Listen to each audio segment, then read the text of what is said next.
I have no way of knowing why they have focused their target on these individuals.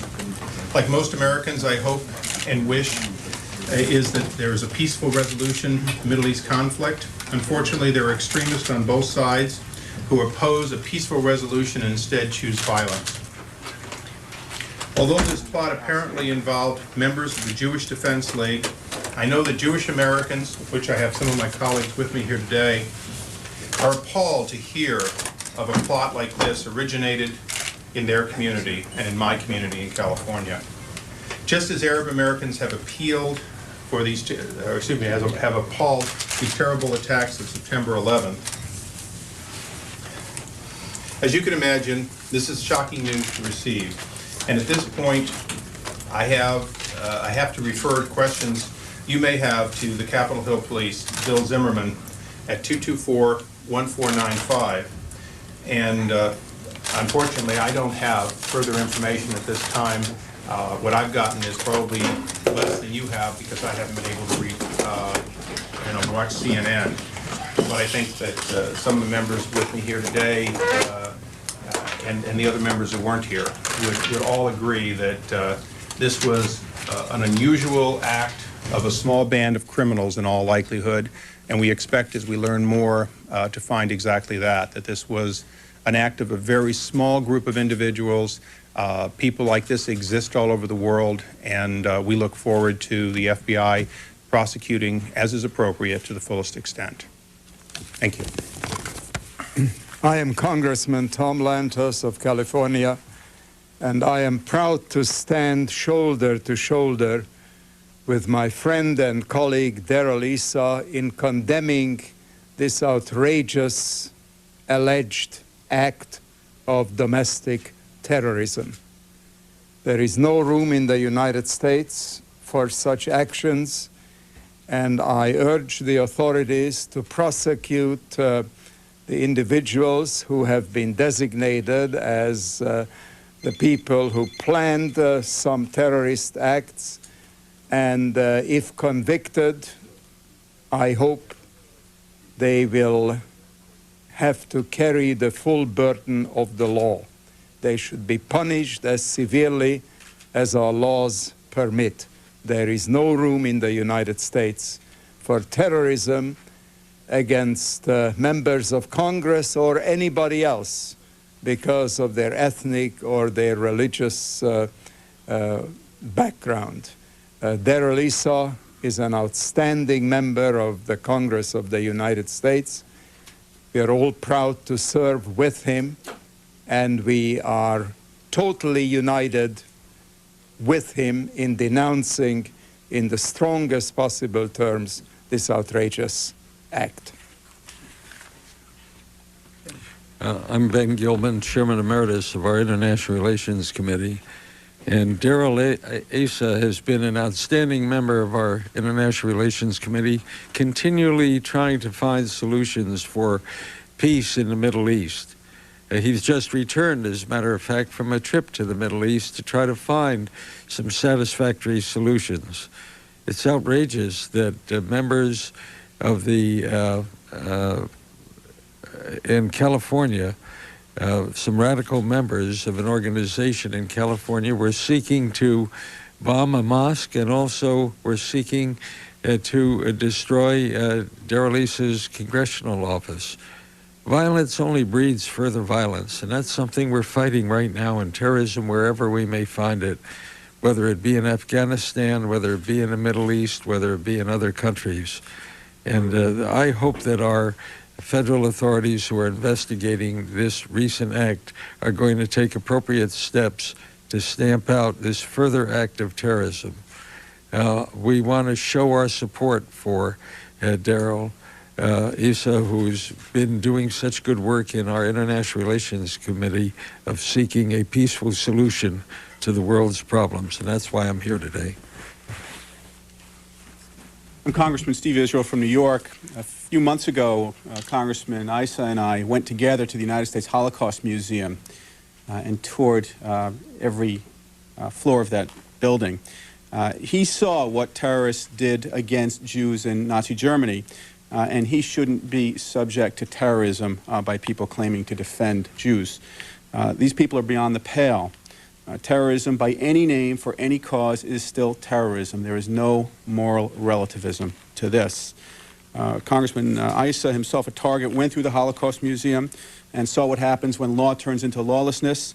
And now I urge law enforcement authorities to take the most vigorous and proactive approach to restore respect for law and order. Gary Ackerman, 5th Congressional District of New York. This really isn't about Darrell Issa, who I'll say a word about in a moment. It's about ignorance and intolerance and hatred. And there are people who are individual people who harbor those kinds of feelings and those terrorist beliefs, and we find them in every community. In every community in which this might be found, every community should be speaking out against these kinds of things, this type of behavior, this unacceptable giving in to the dissolution of civilized values. That this happens to be a group that has a Jewish title is an embarrassment to all of us. And there's not a member of the Congress of Jewish Heritage with whom I have spoken today, or any of us have spoken today, that does not condemn this terrible deed, this terrible plot, if true, from its conception, the organization involved in it, and every single individual that is involved with it. The burden is on us to condemn this. And we would like to state that that should be followed through by every community in the world when somebody commits an act of terrorism, to speak out immediately. Now, we are not rushing to judgment. As you know, we do not know all of the facts as yet. But from what the charges are, the caveat is we're saying if this is true, this is condemnable and we will condemn it. Darrell Issa is a friend. Darrell Issa is a friend of the peace process. Darrell is a valued member of our committee, and he has traveled and met with the same people that I have met with, and Chairman Lantos has met with, and Chairman Gilman has met with most leaders of the world, I think. And to condemn a member of Congress, presumably to death, because he is doing the job to which he has been elected, is something that is as well unconscionable. Some of us have been under similar kinds of circumstances on the flip side of that coin of hatred, and that is unfortunate, regrettable, and condemnable as well. So we are going to stand together with our colleague, and we're going to encourage everybody to speak out against these acts. If indeed the JDL is guilty of the charges, and the individuals accused are guilty of the charges, there is no penalty in our mind that would be too severe. Thank you. Thank you all for coming. Could you describe for us where you were and when, how you learned about this, and what was your personal reaction to discovering you were the focus of this plot? We really don't know very much. As I said, you probably all know more than any of us do. The FBI contacted my office and the Capitol Hill Police and has informed us that these people have been apprehended and charges have been brought. I think the important message today, though, is here we are, a group of people, perhaps in another country would be adversaries. We're not here. In America, we're trying to find a peaceful solution in the Middle East, and we're not going to be divided along any lines, including religious lines, including ethnic backgrounds. And I think that's got to be the important message for people, extremists on both sides, is America will stand together, America will seek peace in the Middle East, and will seek out terrorists and eliminate them together. And there's no division at all, not between Republicans and Democrats, not between Jew and Gentile, not between Arab, whether Christian or Muslim. And that's the message that I think we have been giving, our president has been giving, and this doesn't change anything.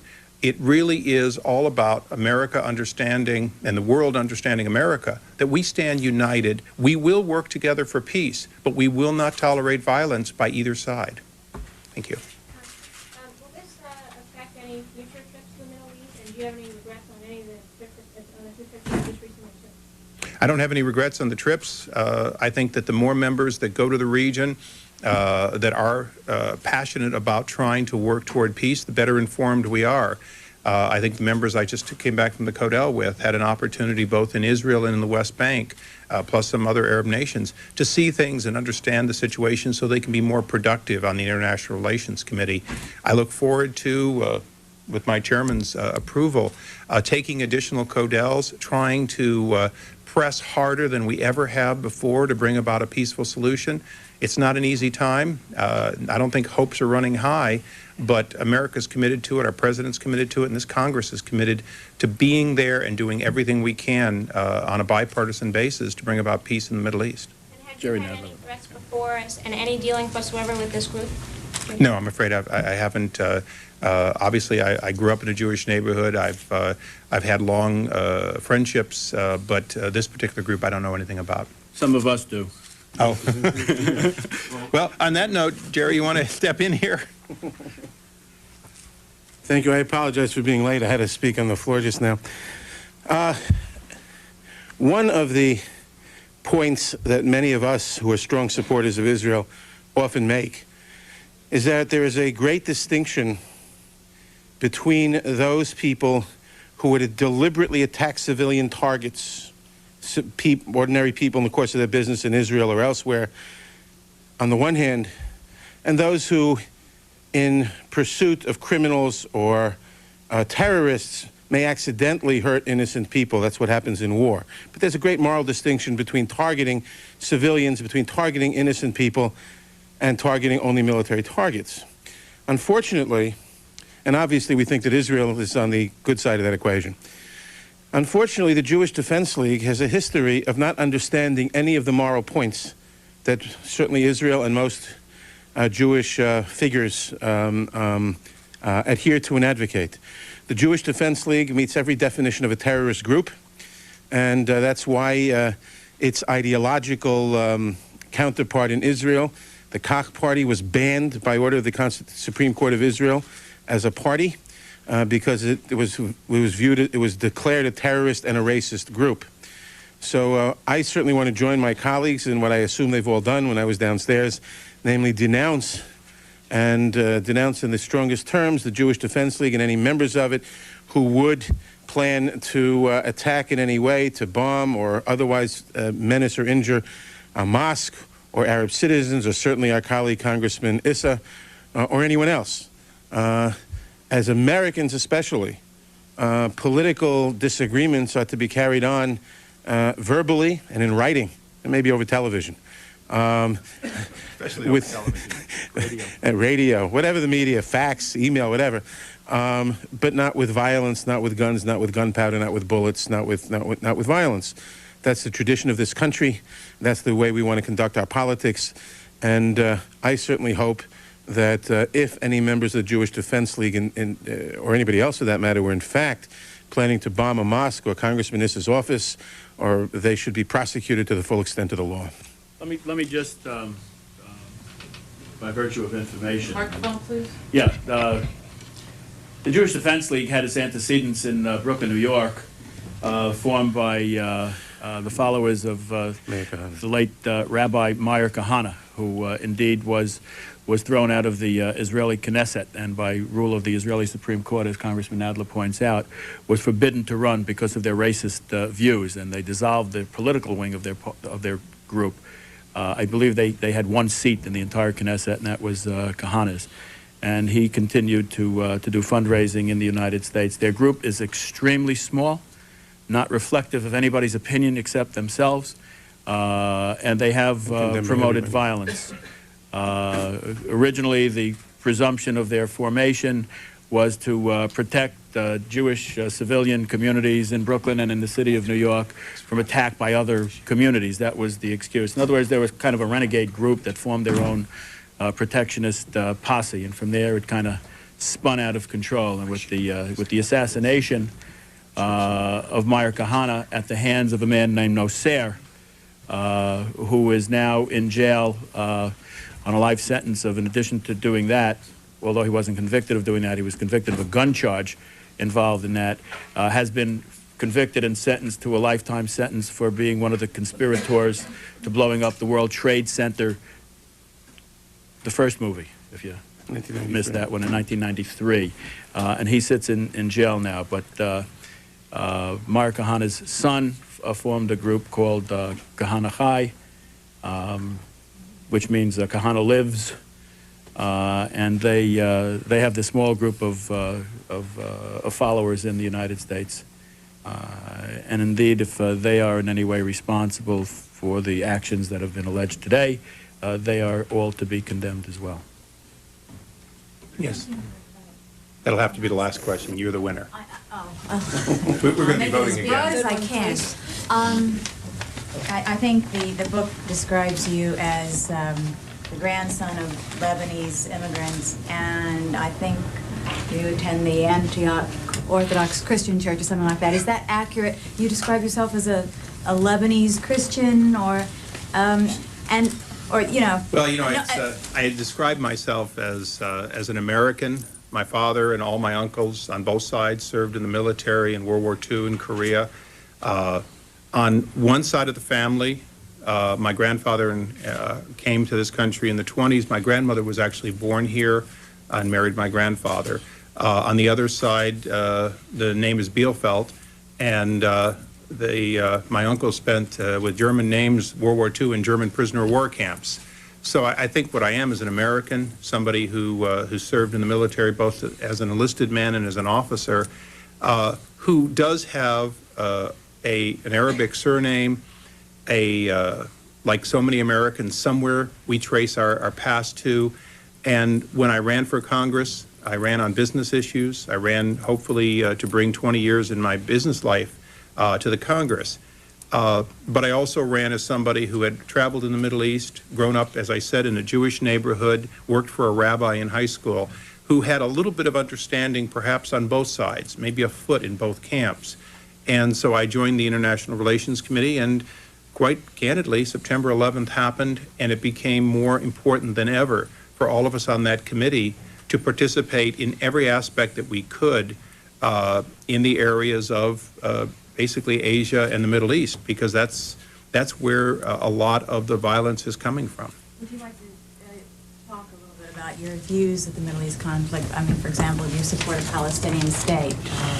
You know, I think that today, really what we're talking about is a very small group of extremists who apparently planned an attack and against one or more targets, and you're only talking to me because I apparently was one of the targets. This is, as basically Gary and Jerry said so well, this is a very small fringe group that has been denounced even within all aspects of the Jewish world and the Israeli world.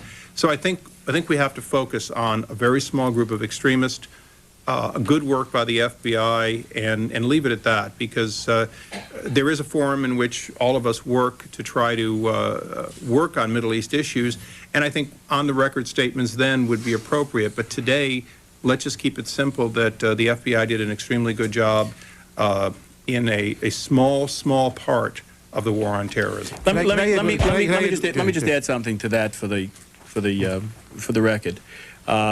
What Darrell's views are in the Middle East, or my views are, is not what's important here, and that's not the issue. The issue is that there are people who would rather their view prevail and kill everybody else. Those people are described as terrorists, and they're not acceptable, no matter where they come from or who they are. This particular group that's under scrutiny today and that has been charged,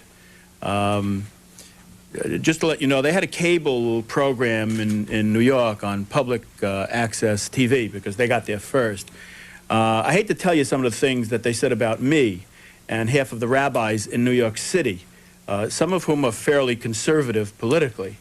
And they said things that Rabin, after his assassination, got what he deserved and should have been assassinated sooner. So this is a small group of wackos. That is the technical term. Yeah, this is the technical New York term. They are wackos. And it is a small group, and they get more attention than they deserve, but they can't get more punishment than they deserve. I guarantee you that. And they should be dealt with, as everybody said, in the harshest of possible terms. Gary, if you had another. Brad has it. Yeah. Brad Sherman from California. Yes. Hello, I'm Brad Sherman from Sherman Oaks, California. Irv Rubin lives in my district. He ran against me for Congress last year for the Republican nomination. He paid his $1,300 or $1,400 filing fee. He was supposed to submit 40 valid signatures. He submitted mostly invalid signatures. He was told by the registrar to submit additional signatures. He submitted additional invalid signatures, and his name never appeared on the ballot. Some of his people, at least I'm told they were his people, have disrupted my public meetings from time to time. But what's more important is that this individual and this group are on the very fringes. They have done, to the extent they've had any impact at all, they've done considerable harm to the U.S.-Israel relationship and to Israel and its security. There is, in any community, a few extremists, but there are there's virtually no support for this individual. We can't comment upon his guilt or innocence as to the particular crimes charged, but he is clearly guilty of hateful and vituperative rhetoric, of harm to Israel and the U.S.-Israel relationship, and of incredible political incompetence. Thank you all, and we'll Thank you. certainly tell you more when we know. Political incompetence, that's what he's guilty of? Well, the lesser charge. 40 signatures is what it took to get on the ballot. Yeah. He couldn't come up with 40. They had to be Republicans. They had to live in the district. He